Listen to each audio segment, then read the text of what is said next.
Last chapter में हमने देखा था कि ट्रिग्नोमेट्री रेशियो का हम यूज कैसे करते हैं, कैसे ट्रिग्नोमेट्री रेशियो हम फाइंड करते हैं और कितने हमारे पास ट्रिग्नोमेट्री रेशियो होते हैं। अब इस चैप्टर में हम देखेंगे ट्रिग्नोमेट्री की कुछ एप्लीकेशन, मतलब ट्रिग्नोमेट्री को हम डेली लाइफ में कहाँ यूज करते हैं। उसके लिए हम तीन टर्म समझेंगे, line of site, angle of elevation and angle of depression. ये हमारे पास क्या होते हैं, बिल्कुल बेसिक एग्जांपल से लेते हैं। लेट अस सपोज कि हमारे पास यहाँ कोई एक पिलर है, ठीक है। आप यहाँ से यहाँ खड़े हो आप, ठीक है, और यहाँ से आप इस पिलर की टॉप को देख रहे हैं। तो आपकी आंखें इस पिलर की टॉप को यहाँ कुछ इस एंगल से देख रही है, ठीक है। तो जो आप देख रहे हैं इस पिलर के टॉप को, ये ही हमारी क्या होती है, लाइन ऑफ साइट, ठीक है। अभी आपकी आंख से लेके यहाँ बिल्कुल स्ट्रेट तक यहाँ जो एंगल फॉर्म हो रहा है, मतलब आप ऊपर देख रहे हैं, ठीक है, तो ये एंगल हमारे पास कौन सा है, इस एंगल को हम बोलते हैं एंगल ऑफ एलिवेशन। ये मेरे पास क्या हो गया, एंगल ऑफ एलिवेशन। अब बात आती है कि एंगल ऑफ डिप्रेशन क्या होता है। इसको समझने के लिए हम ऐसे समझते हैं कि ये हमारे पास कोई एक बिल्डिंग है, ठीक है। इस बिल्डिंग के आप टॉप फ्लोर के एक रूम पे आप यहाँ खड़े हैं, ठीक है। यहाँ नीचे कोई ऑब्जेक्ट है, नीचे मान लीजिए आपका कोई बहन भाई है, आप वहां से क्या देख रहे हैं, इसको देख रहे हैं। अब जो एंगल फॉर्म हो रहा है, ठीक है, अभी यहां से आपकी आंख से लेके यदि मैं यहाँ एक स्ट्रेट लाइन ड्रॉ करूं तो ये जो एंगल फॉर्म होगा, ये मेरे पास कौन सा एंगल होता है, एंगल ऑफ डिप्रेशन, ठीक है। ये मेरे पास लाइन है कौन सी, एक ही हॉरिजेंटल लाइन है। अच्छा, इस केस में लाइन ऑफ साइट क्या होगी, लाइन ऑफ साइट इस केस में मेरी क्या होगी, ये होगी। जिस लाइन से आप देख रहे हैं वो ही मेरी क्या होगी, line of site.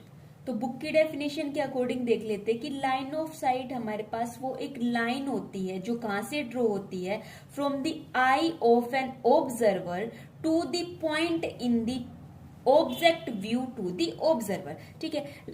From the observer to the point of the object view to the observer, कुछ भी नहीं है। जहां जैसे ये आप की आंखें उस ऑब्जेक्ट को देख रही हैं, तो ये जो लाइन होती है, आपकी आंखें जिस ऑब्जेक्ट को देख रही हैं, तो ये जो लाइन है वो ही हमारे पास क्या है, लाइन ऑफ साइट है। एंगल ऑफ एलिवेशन हमारे पास जब हम नीचे से ऊपर की ओर देखते हैं तब जो एंगल फॉर्म होता है वो एंगल ऑफ एलिवेशन होता है।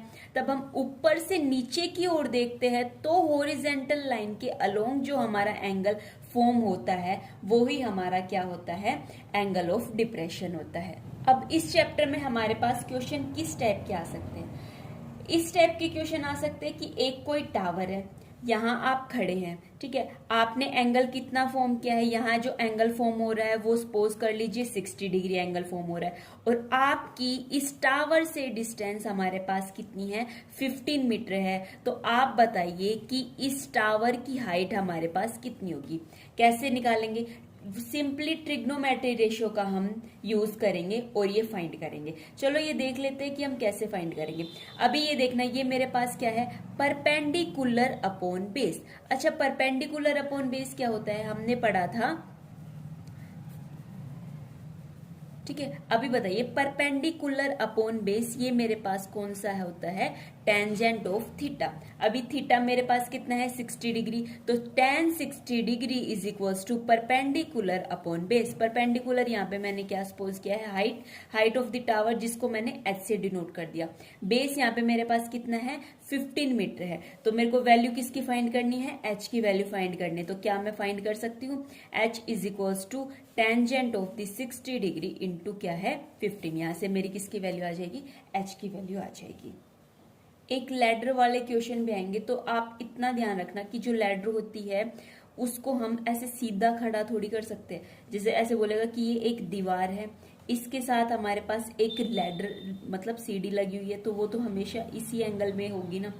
और यहाँ पे आपके पास जो वो एंगल फॉर्म कर रही है वो 30 डिग्री, 60 डिग्री, 45 डिग्री, जितना भी हो सकता है, ठीक है। तो बोल देगा कि उस दीवार की जो हाइट है वो आपके पास इतनी है, तो आप बताइए कि यहाँ से यहाँ तक की डिस्टेंस कितनी होगी, या फिर उस लैडर की डिस्टेंस कितनी है, या उस लैडर की लेंथ कितनी है। तो इस टाइप से आपसे क्वेश्चन पूछ सकता है।